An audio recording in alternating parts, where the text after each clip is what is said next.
Gloire à Dieu. Nous allons prendre aujourd'hui l'évangile de Luc au chapitre 13.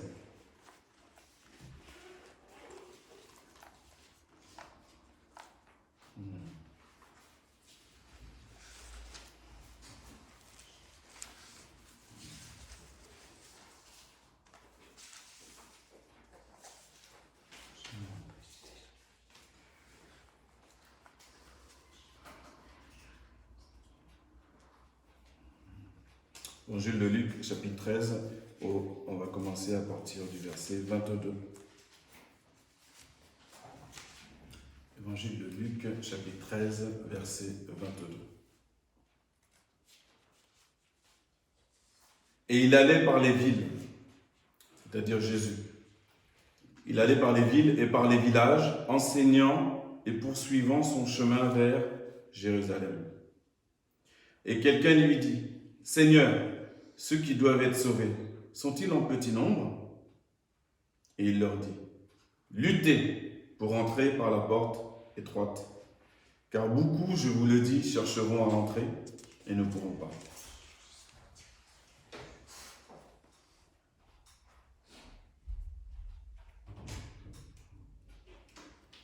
Dès que le maître de la maison se sera levé et aura fermé la porte, et que vous vous serez mis à vous tenir dehors et à heurter à la porte en disant « Seigneur, ouvre-nous » et que répondant, il vous dira « Je ne vous connais pas, ni ne sais d'où vous êtes ». Alors vous vous mettrez à dire « Nous avons mangé et bu en ta présence, et tu as enseigné dans nos rues ». Et il dira « Je vous dis, je ne vous connais pas, ni ne sais d'où vous êtes. Retirez-vous de moi, vous tous, ouvriers d'iniquité. » Là seront les pleurs et les grincements de dents, quand vous verrez Abraham et Isaac et Jacob et tous les prophètes dans le royaume de Dieu, mais vous, jetez dehors. On va arrêter ici pour la première partie.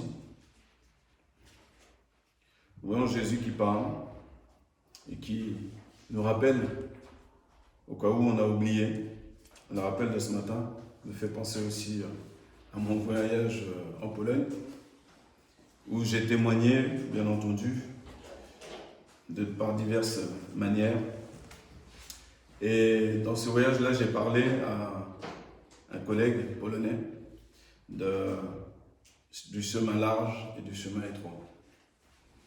Et la Pologne est un pays qui est très religieux sur le plan catholique, sur le plan des statues, des édifices de toutes sortes. Tous les prêtres plus ou moins importants, ou tous les personnages plus ou moins importants auront et ont leur statut.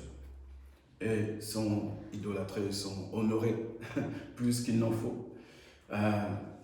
J'ai vu les statues des papes, j'ai vu différentes choses qui sont... C'est la vanité, nous on le sait, mais beaucoup d'années, beaucoup d'emprise sur un pays, d'une manière ou d'une autre. Là, on parle de l'extrême religiosité. Dans d'autres pays dans le monde, c'est autre chose qui domine les gens, qui domine les masses. Mais ça laisse des traces. Ça laisse des traces, et ensuite, pour choisir le chemin étroit, c'est compliqué. Parce que beaucoup d'années sont passées et la religion a mis des pierres d'achoppement devant les gens. Il y a à la télévision, quand ils entendent parler d'église, il y a toutes sortes de choses qui vont avec ce nom-là, malheureusement. Il y a des affaires de malversation du Vatican. Quand on dit église, tout le monde pense à Rome, tout le monde pense à un catholique. Au plafond de 200 mètres, j'ai vu des choses invraisemblables. Bref, mais on ne pense pas à Jésus, à la parole de Jésus elle-même. On pense à tout ce qui est à côté. Et donc mon collègue, qui le premier jour, où ça s'est fait de manière très naturelle, mais le premier jour, j'ai sondé, j'ai vu que son terrain était très dur. Très dur, mais parce qu'il y a un vécu, il y a une histoire, et parce que aussi l'emprise de la religiosité sur sa vie était forte. et surtout l'emprise des pierres d'achoppement. Donc, dans ces cas-là, il est plus facile de passer de la vraie religion, si j'ose dire, à la tradition. Donc il respecte malgré tout, et c'est lui qui nous faisait la visite de la ville, il connaît bien l'histoire de la ville, il aime son pays, et il respecte, c'est ça qui était paradoxal, il respecte tout ce qui est sujet à la religion, est très respecté. Ensuite, lorsqu'il s'agit d'appliquer la parole de Dieu, là c'est autre chose. Pour lui qui ne connaît pas Jésus encore, c'est normal. Mais pour nous, parfois aussi, c'est la même chose. Et c'est pas bien, c'est pas bon. C'est bien, c'est bon dans un sens que l'homme sente sa misère, son impuissance, son imperfection. Parce que s'il pouvait devenir très fort par lui-même, c'est la catastrophe. Donc il faut qu'à un moment donné, comme Pierre, il puisse pleurer sur lui-même, amèrement, et que le Seigneur le ramène. Et lui dit maintenant, quand tu es revenu, comme tu es revenu à moi, maintenant tu vas aller fortifier tes frères. Mais avant d'aller fortifier, il fallait qu'il puisse être complètement à terre. Il fallait qu'il sente sa misère, qu'il sente que par lui-même, il ne peut pas être bon, il ne peut pas être juste. Et donc Jésus nous dit, au verset 24, il nous dit qu'on doit lutter pour entrer par la porte étroite. Je disais à ce collègue aussi, de la même manière, vous avez le droit de boire. Ils boivent beaucoup en Pologne. Ils boivent beaucoup la vodka. Je dis, c'est pas interdit, mais tu vas... À un moment donné, je lui disais clairement, je lui dis, il faudra arrêter avant que tu aies des tuyaux dans les bras et qu'on te déclare un cancer du foie, une cirrhose ou je ne sais quoi. Et après, je lui ai parlé de la cigarette, c'est pareil. Et à un moment donné, il va falloir commencer à lutter, à te faire violence, trouver le moyen. Je ne l'avais pas encore annoncé Jésus à ce moment-là, mais l'orienter un peu pour voir comment il réfléchit.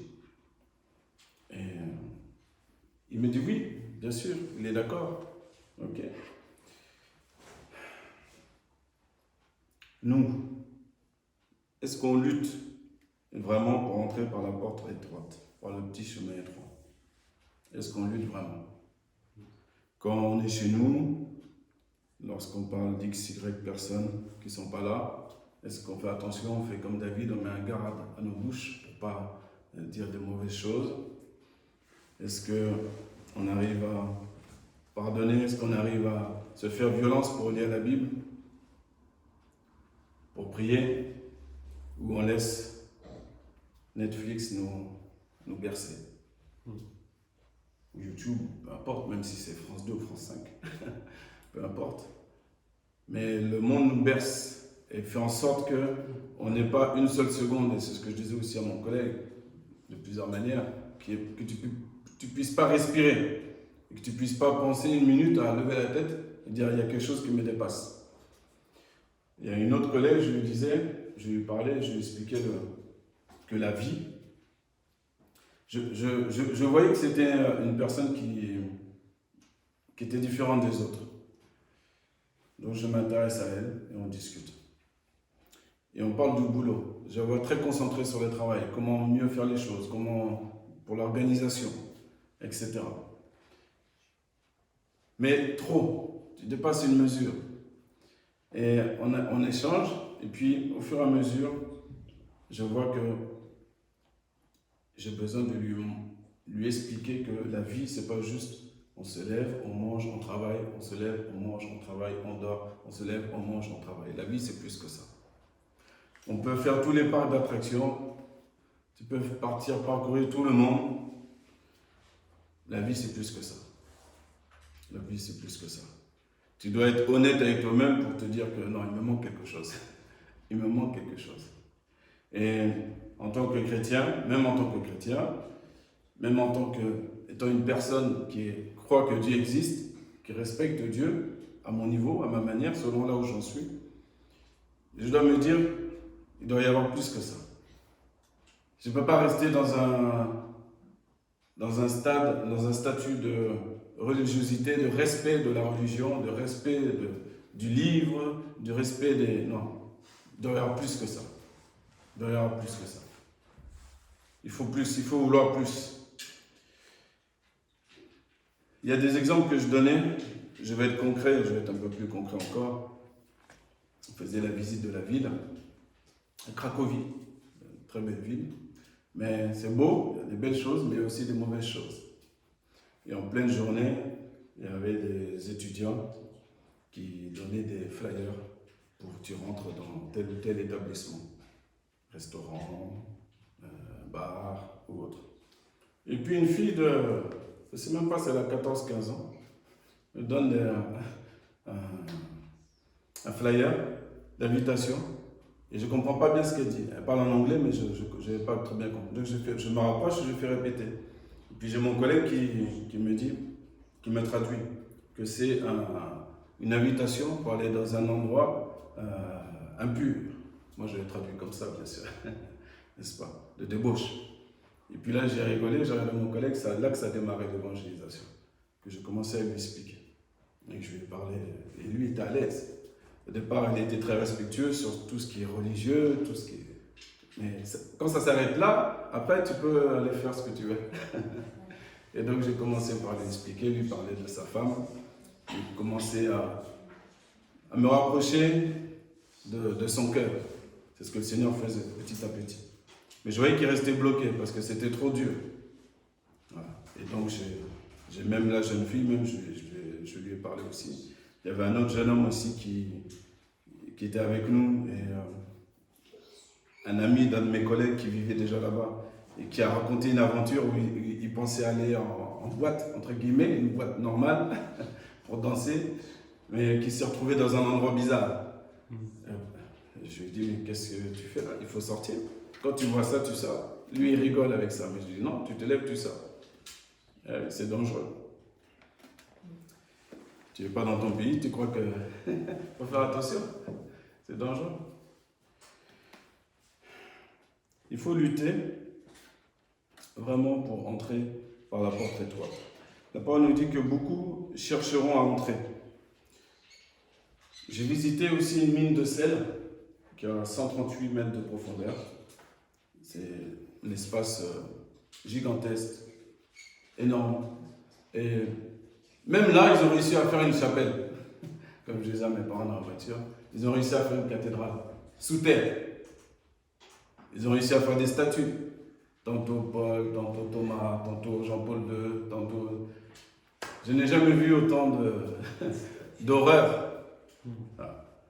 Quand j'étais à l'extérieur et que mes collègues allaient rentrer visiter ces endroits-là, moi je restais à l'extérieur. Donc déjà ça les interpellait, parce que je ne rentre pas dans les repères de démons. Quand j'étais dans la mine de sel, je ne savais pas que si le parcours est fait, que tu ne peux pas échapper. Tu ne peux pas échapper, et même s'ils étaient dans un coin, moi j'étais à l'entrée, je les attendais, mais tu es obligé de rentrer dans la chapelle. C'est bien fait, c'est fait de manière à ce que tu sois soi-disant impressionné. Mais moi, il n'y a rien qui m'impressionnait là-dedans. Parce qu'on sait que c'est diabolique et ça fait partie des choses qui mettent la mainmise sur les esprits des gens. Des choses grandes pour impressionner l'être humain.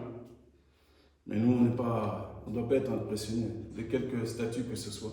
Même si ça a été fait en ciel, même si ça a été fait de manière artistique, c'est très difficile et ça a dû être très difficile de faire telle ou telle chose. Au final, c'est de la vanité. C'est de la vanité. Tant d'années de travail pour rien. Tant d'années de travail pour rien.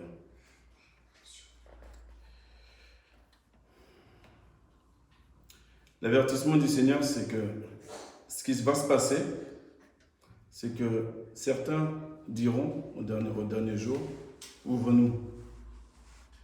C'est bon, j'ai compris. Maintenant, c'est bon. Mais ce sera trop tard. Et il faut faire attention parce qu'on ne connaît ni le jour ni l'heure. Quand j'étais en Pologne, vous avez l'Ukraine qui est juste à côté. Et la manière dont eux ils voient la guerre, comme ils sont juste à côté, c'est différent de nous.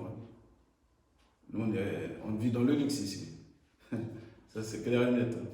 Mais même dans nos esprits, on est quand même tranquille. Il n'y a pas les chars qui sont à côté. Donc eux, c'est différent. C'est différent. Du jour au lendemain, ils peuvent recevoir un missile. Du jour au lendemain. Ça peut se rapprocher ici aussi, on ne sait pas. Il ne faut pas se laisser endormir et continuer à prier pour tous ceux qui sont en Christ, bien sûr, moi aussi le reste du monde. Comme dit l'apôtre Paul, je veux que vous priez pour tous les hommes. Il faut prier pour le président ukrainien, il faut prier pour l'armée ukrainienne, il faut prier pour le peuple ukrainien, pour le peuple polonais, qui ont fait, je ne sais pas si la France aurait fait ça, d'ailleurs, mais qui a vraiment ouvert les bras à tous les Ukrainiens pour venir travailler et les ont facilité, donné des papiers tout de suite.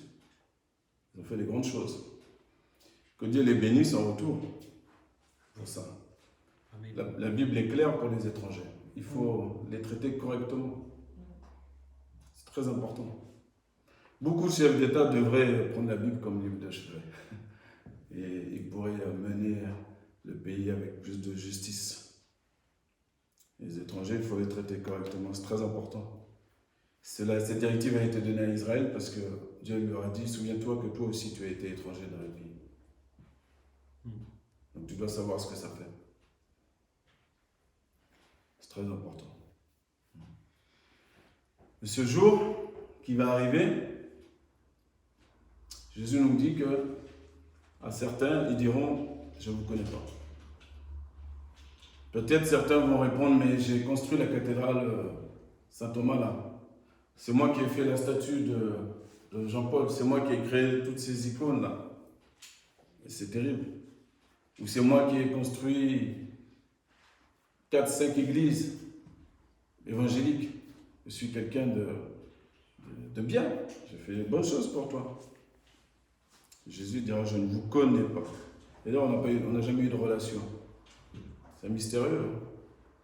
On n'a pas eu de relation. Connaître, c'est profond. C'est profond. Nous avons mangé et bu en ta présence et tu as enseigné dans nos rues. Oui. Beaucoup de pays ont été évangélisés. Beaucoup de gens ont aussi enseigné dans les rues. Beaucoup de choses ont été faites. Mais il y en a peu qui vont entrer par la porte étroite.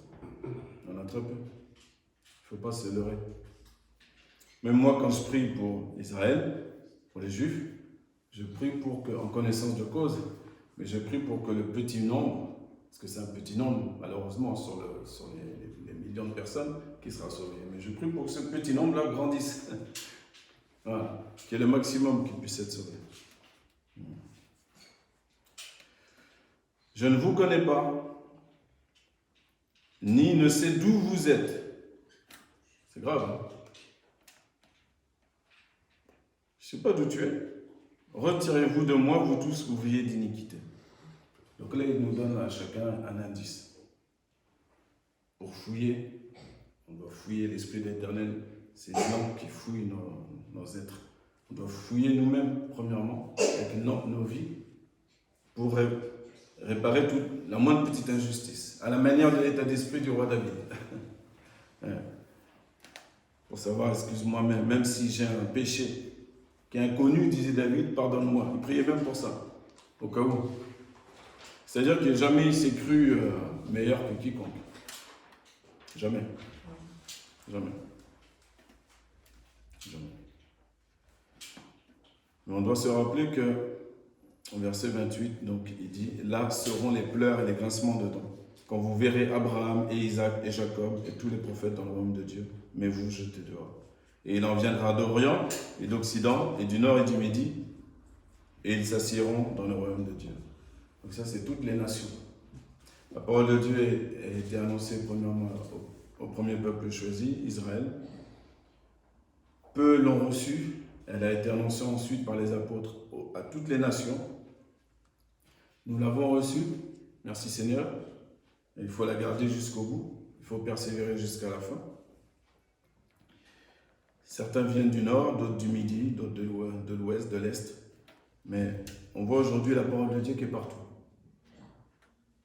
Et Jusqu'à ce que je découvre que j'ai une collègue polonaise qui travaille dans mon entreprise, du coup, et qui est chrétienne.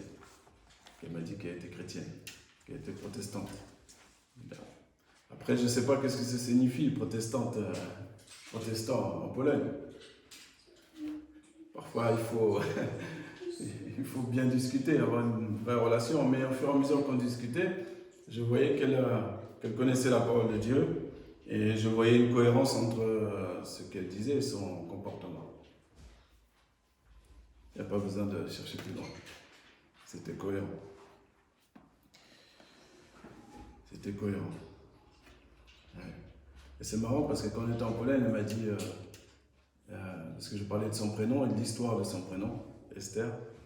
Et ensuite, elle m'a parlé de mon prénom. Elle m'a dit oui, elle aimait bien ce prénom-là par rapport à l'histoire dans la Bible. Et elle disait qu'il doit toujours être prêt. C'est comme l'année, toujours être prêt. Prêt pour annoncer la parole. Prêt, quoi qu'il arrive, rester concentré. Parce qu'elle me posait des questions, mais comment tu fais pour travailler, pour le travail, pour la famille, pour l'église, etc. Et je lui ai dit, il faut être prêt, il faut être disposé. Ouais, c'est pas un souci. Il faut être concentré parce que sinon on peut perdre beaucoup d'énergie aussi. Mais si on est prêt, si on est concentré, on ne va pas se laisser aller au chemin large. On va prendre le chemin étroit. On va prendre le chemin étroit. Et je veux vous encourager aussi à donner votre témoignage, parce que le premier monsieur qui nous faisait la visite de la ville, et qui aimait les cathédrales et tout ça, mais qui restait dans la tradition, à un moment donné, au fur et à mesure, au restaurant, quand on était assis, il parlait et puis il écoutait mon témoignage. Et puis, au fur et à mesure, il disait, je pense quand même un peu comme toi. Au fur et à mesure, son cœur commençait à s'ouvrir un peu. Et puis, à la fin, elle dit, c'est impressionnant. Ton témoignage est impressionnant. Mais tu ne le sens pas dans le sens qu'il disait waouh, qui tu es. Non, non. C'est dans le sens qu'il voit et il ne l'a pas dit, mais il a cru l'œuvre de Dieu en moi. Ça se voyait. Maintenant, nous devons encourager les personnes à comprendre que, et je lui ai dit, que nous, on n'est pas supérieurs à eux, que Dieu ne nous aime pas nous plus qu'eux, mais que c'est valable pour eux. C'est disponible pour eux. Et pour ça, il faut qu'ils soient comme des petits-enfants. Donc, je l'ai invité à lire la Bible. Je lui ai expliqué, comme je le dis souvent, il faut la lire premièrement avec le cœur. Ne t'inquiète pas, ça va remonter au cerveau. Mais si tu fais l'inverse, si tu lis avec ton cerveau, parfois, ça a du mal à descendre. Et pour que ça produise du fruit, il faut que ça aille dans ton cœur. Il faut que la parole aille dans le cœur. La terre, c'est le cœur. La bonne terre, c'est le cœur. C'est pas le cerveau. Non, c'est pas le cerveau. En tout cas, on a gardé nos coordonnées, diverses personnes. Et je sais que je vais y retourner. Et qu'il me faudra des Nouveaux Testaments en polonais maintenant. Voilà. Mais tout ça pour dire quoi? Pour dire que c'est très facile de se laisser aller. Je vous ai déjà raconté l'histoire des mauvaises herbes. Non? Vous vous rappelez pas? Bon, c'est tant mieux. Si tu as une maison, tu as un jardin, et que tu vas au jardinier, tu vas à un jardiland ou à Truffaut, peu importe, et tu demandes au vendeur, bonjour monsieur, je voudrais un sac de mauvaises herbes. Donc le vendeur il va te dire, mais mauvaises herbes, c'est pas la peine, on n'en vend pas, c'est pas la peine d'acheter. Les mauvaises herbes, vous inquiétez pas. Laissez faire. Ne faites rien. Laissez aller. Ça va pousser tout seul. Le péché, c'est pareil. On laisse aller, ça pousse tout seul. Tu dois toujours te faire violence. Chaque matin, chaque soir. Sinon, le péché il couche à ta porte. Même s'il est là, parce que tu es trop endormi, on te dira encore, mais toi, domine sur lui. Fais pas comme s'il n'est pas là, fais pas comme si tu es déjà parfait. Non, domine sur lui. Il y a encore une indication. Domine, violence encore. C'est les violents qui rentrent dans le royaume des les cieux. Ce n'est pas ceux qui laissent aller. Et j'expliquais aussi, j'ai raconté cette histoire aussi à ma sœur Estera, que c'est, non, à l'autre monsieur. Je lui ai parlé de ces histoires de ces mauvaises herbes. Et que c'est plus difficile de travailler le champ, de préparer la terre. Il faut acheter des outils, ça prend du temps. Et après, il faut attendre. Et tu peux acheter la semence, tu vas la préparer ton sol, mais tu es dépendant de l'eau. Il faut que ça descende. Après, si tu veux acheter de l'eau, ben, il te faut du soleil, il te faut la lumière naturelle. Sinon, tu auras des drôles de factures si tu fais une serre. Il y a une dépendance. Et c'est plus dur, mais c'est le meilleur. C'est le meilleur. Aujourd'hui, on essaie de revenir au bio, de ne pas faire des jardins avec des produits chimiques, pour faire accélérer la croissance. Parce que l'homme se rend compte que ça ne marche pas finalement. Finalement, ça donne des cancers, ça donne beaucoup de problèmes. Donc on essaie de manger correctement. Ouais. Mais encore même là-dedans, l'homme se glorifie lui-même. Voilà. Et depuis le départ, Dieu avait déjà tout préparé pour l'homme. Et c'est ça le sens du message aujourd'hui, c'est vraiment de lutter pour entrer par la porte étroite. À tous égards. Lutter, on nous dit lutter, ça veut dire que c'est difficile. Il y a la bagarre. Lutter contre son propre ego, son propre orgueil. Lutter contre quelque chose d'extérieur, c'est facile. Lutter contre l'ennemi intérieur, c'est autre chose. C'est pour ça que l'homme intérieur doit être fortifié pour diriger celui qui est à l'extérieur. Comme ça, celui qui est à l'extérieur, il n'y a pas de souci. Mais si l'homme intérieur est faible, celui qui est à l'extérieur, il va tomber. Il va tomber. Ce qui signifie, si tu ne pries pas, si tu ne loues pas le Seigneur, si tu n'entretiens pas ton être, tu vas tomber. Il suffit de quelques minutes. On n'est pas assez fort. Soyez remplis de l'Esprit. Voilà. Toutes ces petites indications, au fur et à mesure des années, on arrive à comprendre ce que ça signifie. On ne nous dit pas ça pour qu'on fasse du spectacle et que... Non, soyez remplis de l'Esprit, ça a vraiment aussi une valeur protectrice qui est très importante.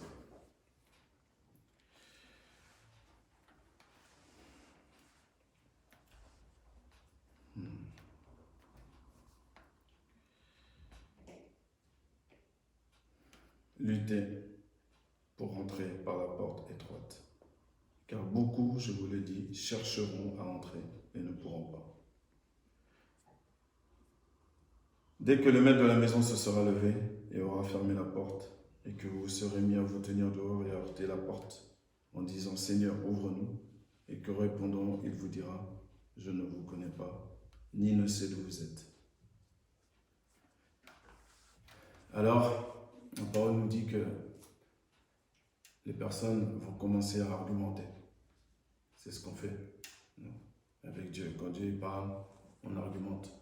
Quand je dis à mes collègues ou d'autres personnes, vous n'êtes pas obligé de boire. On argumente. On dit c'est convivial, c'est ceci, c'est cela. Mais c'est l'ivrognerie. L'ivrognerie va t'amener à l'hôpital, etc., etc. Que Dieu nous garde et nous encourage à, s'il y en a qui seront dehors, que tous ceux qui sont ici, en tout cas, puissent avoir ce désir d'être avec le Seigneur. Oui. Avec le Seigneur. Et que l'avertissement, c'est un avertissement qu'il donne.